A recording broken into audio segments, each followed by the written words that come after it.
मुटकू चिड़ा को अपनी माँ का चेहरा बिल्कुल भी पसंद नहीं था, क्योंकि उसकी माँ का आधा चेहरा किसी चोट के कारण कटा हुआ था। इसलिए वो अपनी माँ को ना तो कभी अपने दोस्तों से मिलवाता था और ना ही कभी अपनी माँ के साथ कहीं जाता था, जिससे किसी को ये ना लगे कि ये चिड़िया इसकी माँ है। एक दिन मुटकू चिड़ा के घर उसकी दोस्त कुहू चिड़िया आई। मुटकू चिड़ा और कुहू चिड़िया दोनों बैठकर बातें कर रहे थे।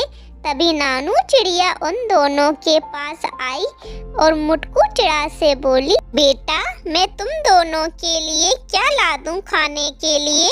क्या खाना है तुम दोनों को बता दो, वो ही बना देती हूँ मैं तुम दोनों के लिए। नहीं माँ, हमें कुछ नहीं खाना, आप यहाँ से जाओ। मुटकू चिड़ा का इतना कहते ही नानू चिड़िया वहाँ से आ जाती है। कुहू चिड़िया के जाने के बाद मुटकू चिड़ा अपनी माँ से कहता है, माँ तुम अंदर से नहीं पूछ सकती थी हमें कुछ खाने को चाहिए या नहीं? बाहर आने की क्या जरूरत थी तुम्हें ये चेहरा लेकर? मेरी दोस्त क्या सोच रही होगी? मेरी माँ कितनी बदसूरत दिखती है। इतना कहकर गुस्से में मुटकू चिड़ा वहाँ से चला गया और नानू चिड़िया वहीं खड़ी खड़ी अपने आंसू बहाती रही। कुछ दिन बाद मुटकू चिड़ा के दोस्त बबलू कबूतर का जन्मदिन आया। तब मुटकू चिड़ा अपनी माँ से कहता है, माँ आज बबलू का जन्मदिन है, इसलिए मैं उसके घर जा रहा। रात में 9 बजे तक आ जाऊंगा। ठीक है बेटा, तू आराम से आ जाना। इतना कहकर मुटकू चिड़ा बबलू कबूतर के जन्मदिन की पार्टी में आ जाता है। 10 बजने को आए हैं, लेकिन ये लड़का अभी तक नहीं आया। पता नहीं और कितना वक्त लगेगा इसे आने में। अगर मैं जाती हूँ बुलाने तो फिर मुझसे गुस्सा हो जाएगा। इसी डर से नानू चिड़िया मुटकू चिड़ा को बुलाने नहीं गई, लेकिन अंत में अपनी ममता से विवश होकर वो उसे बुलाने बबलू कबूतर के घर पहुंची। बेटा मुटकू 10:30 बजने को आए हैं, घर नहीं चलना क्या? देखना कितनी रात हो गई। नानू चिड़िया का इतना कहते ही मुटकू चिड़ा गुस्से में जल्दी से अपनी माँ के साथ अपने घर वापस आ जाता है और घर पहुंचकर अपनी माँ से कहता है, क्या जरूरत थी तुम्हें माँ बबलू के घर आने की?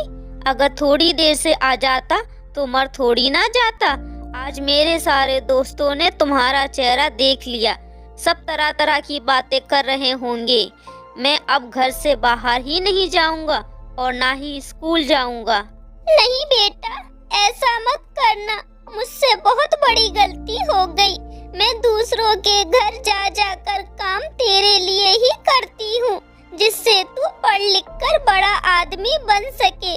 आज से तेरी माँ तेरे दोस्तों और जानने वालों के सामने कभी नहीं आएगी। तू परेशान मत हो। किसी तरह नानू चिड़िया ने मुटकू चिड़ा को समझा बुझाकर शांत किया और अपने कहे अनुसार नानू चिड़िया किसी के भी सामने नहीं जाती थी। इसी तरह बहुत साल निकल गए और अब मुटकू चिड़ा 24 साल का हो गया, लेकिन उसकी समस्या अभी भी वो ही थी। आए दिन उसके दोस्त उसके घर पार्टी करने आया करते थे।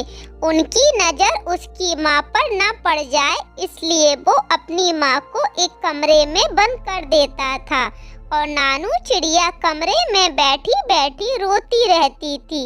ऐसे ही बहुत दिनों तक चलता रहा। एक दिन मुटकू चिड़ा अपनी दोस्त कुहू चिड़िया से शादी कर उसे अपने घर ले आया।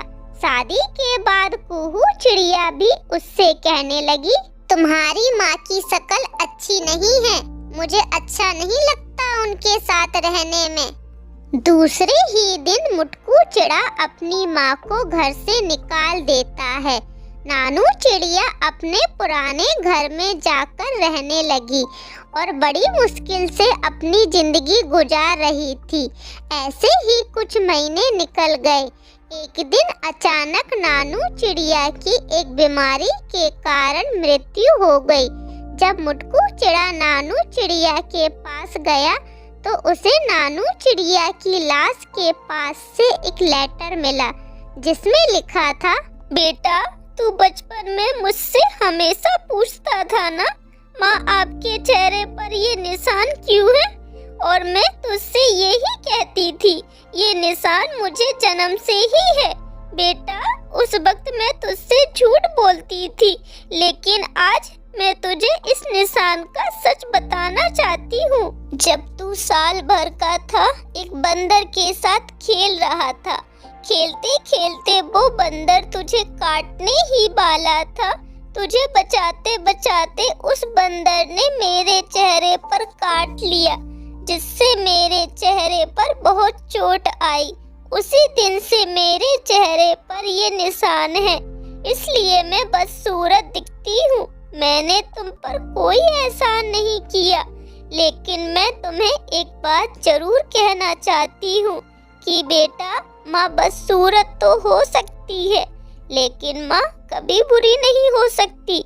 बच्चे चाहे कितने भी बुरे क्यों ना हो, लेकिन माँ अपने बच्चों के लिए अपनी जान भी दे सकती है।